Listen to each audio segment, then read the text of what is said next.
Sherry, and I am owner at Classic Cottage Art and Antiques in Bowling Green, Virginia. I'm going to show you something not paint related and not jewelry related. Today's project. How many of you guys have got these hanging around? Let me move this. These hanging around. Or these.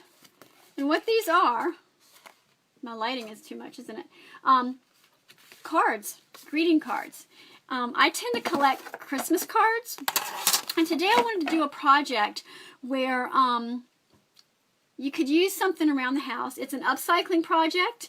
It's a reuse and reduce trash, I guess, recycling project, and it's a lot of fun. We're going to make, I don't know if you can see it with the lighting, boxes.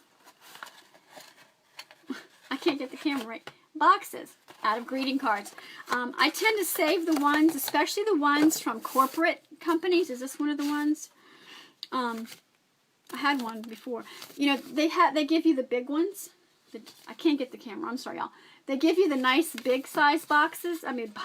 Big size cards. So you can make a fairly good size box. Now, what can you use the boxes for? Well, because cards come in different sizes, you can use this for gift cards. Now, right now, I just thought of a cool idea, because if you have, say, a restaurant or something that you want to help out and buy gift cards with them, make a cute little box and give the gift card to someone else, maybe. Maybe even a nurse or a doctor or somebody, or a CNA or somebody at the hospital that works right now. That's a cool idea, but make a box for them. Another thing is, I do these at Christmas time to put our gift cards in, because sometimes the gift cards aren't very personal. You know, you just, you don't know what to get somebody. But if you take the time to make a little box for them and pick a card that has something that they would like for the box top, that's a cool idea too, I think. Anyway, so let me get started. I'm going to try and scoot you down without making you too dizzy and show you how to do it. It's super easy. And I think I may have on too many lights here. Let's try this. Oh, there we go. That might be a little better. Okay, so one thing you want to do, let me know if you can see everything okay, because I've got a little bit narrower of a area now. You can pick cards. I like the larger ones. The cards that are like this, that are, say, smaller and have little holes in them, you can use those. You can make smaller boxes, but depends on what you've got to put in it. If you're going to put a little pair of earrings or something, that'd be good too. So what else? The ones like these, cards like this, that have that kind of arrangement, they don't work so well, because obviously there's not enough to do, not enough space to use. You could use a section. But let me go ahead and show you what you want to do. So, the first thing I do, and this is a card that I got. I'm going to use a Christmas card because it might show up better. And you can do these, you can do them with cards from loved ones. I don't know if you want to do like an anniversary card, unless that's a neat way to save it. This was a corporate card that we got from somebody. But the first thing you want to do is you want to cut it into, now you can use scissors, or I've got one of these handy dandy little trimmer things. What you do, though, is you want to cut it apart. Okay, and I'm going to clean up this cut. Actually, today I'm not, because it's going to take extra time. What you do want to remember, though, is you want your bottom part of your card, which is going to be your box, to be just a little bit smaller than the top, because the top needs to fit over the bottom. If they're the same size, it won't work. So I'm going to turn this around so I can see it. And I'm going to trim just the tiniest little bit off of two sides. And again, you can do this with a ruler and scissors and an X-Acto knife, or however you can cut it. I just happen to like this little cutter thing. So now we can see that this is slightly smaller, which is great.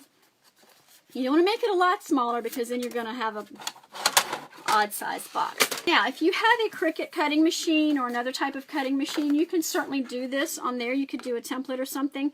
However, because all cards are different sizes, it's probably going to be easier just to do them one at a time, like this. Okay? Okay.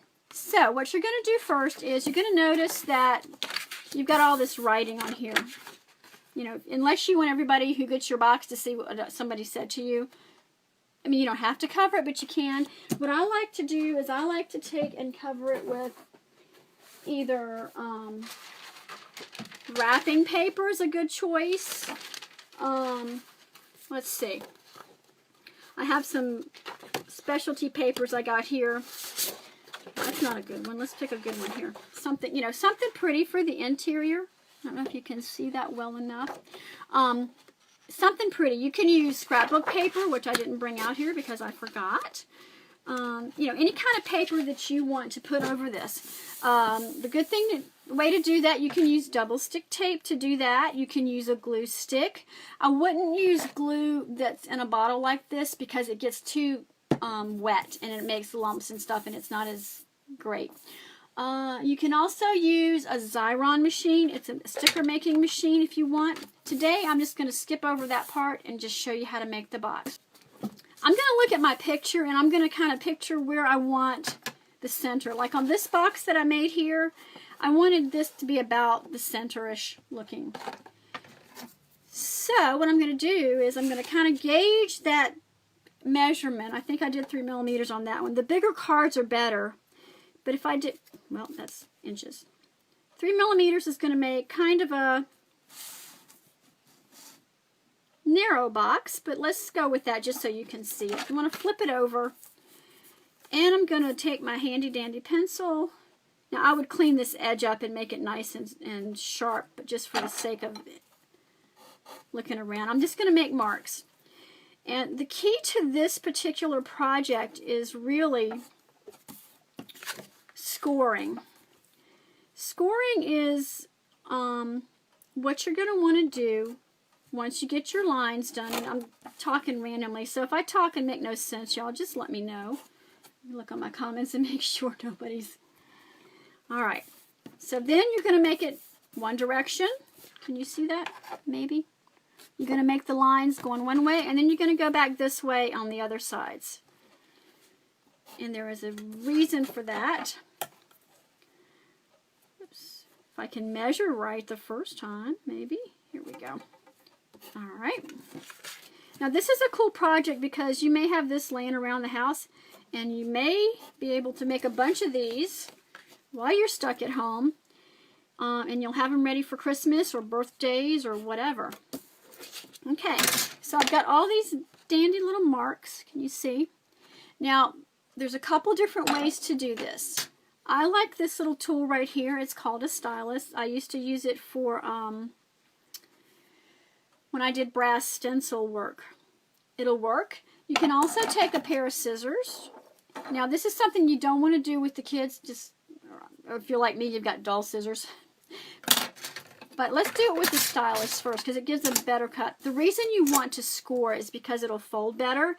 If you don't score it, let me find one here I can fold for you to show you what happens. If you don't score it, it will actually, that's paper. It'll break, here we go. It will break the paper. Now this is probably a thinner piece, but you see how it doesn't get a very, I don't know if you can see that or not, it doesn't get a very clean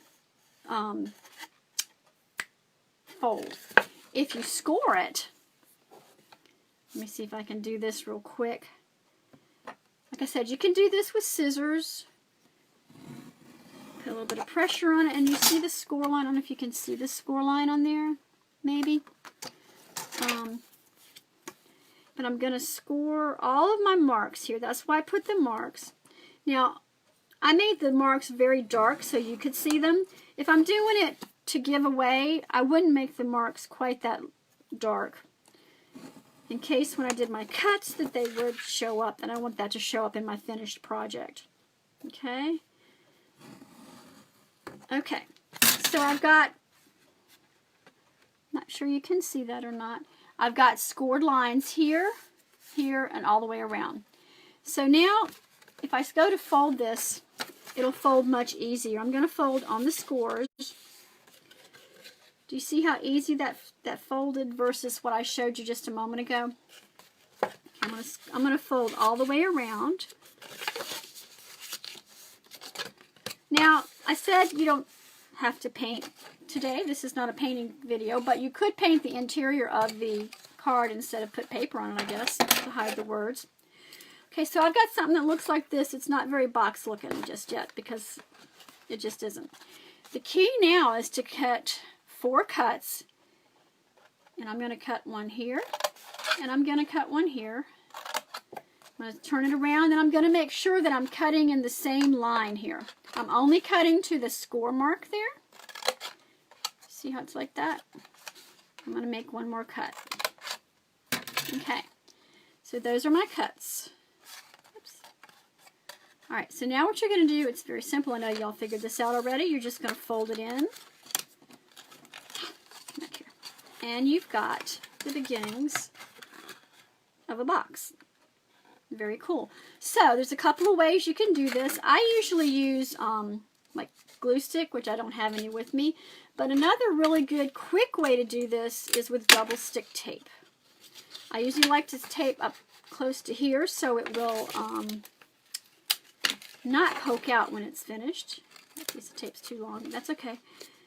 Put that. And then basically we're just going to do like that. Give it a squeeze. And just like that, we've got one side of a box done out of a Christmas card. Okay, I'm going to do this side. And this side's going to work where I can do it together because they're long, too long. There we go.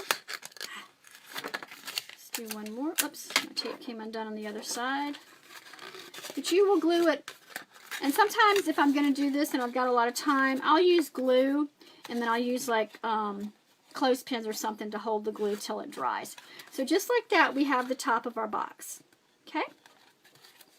So now we've got the bottom, and we're going to do the same thing. Remember, it's going to be a little bit shorter on both sides because we want it to fit underneath of there. So again, key here is to remember your measurements. Come back here. And my measurement was, and what I would tell you is if you're going to put paper over the words, do that before you do this next part.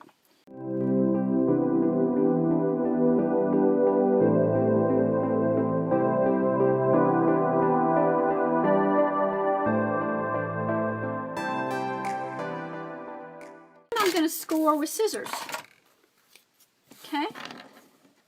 So I'm going to take my scissors. It's probably better if I had a metal-edged ruler, but I don't have one handy. But if you're going to do it with scissors, just be careful you don't cut yourself, and don't go all the way through it because it's a pair of scissors that'll cut. You can also use maybe like a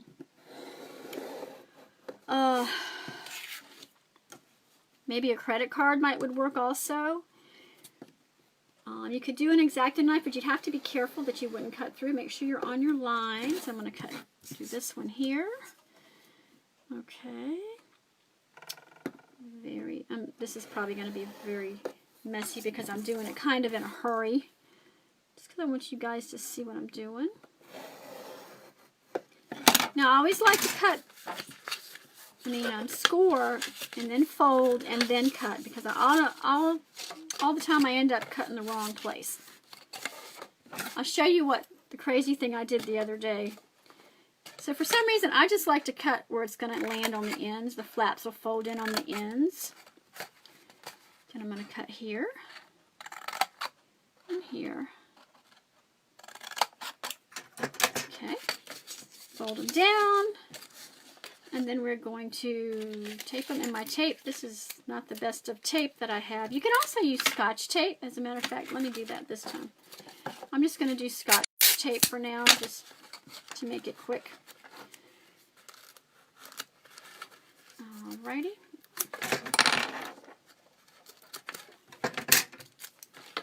And this is not going to work. Okay. I'm just going to do it like this for now. You're going to do it a whole bunch neater.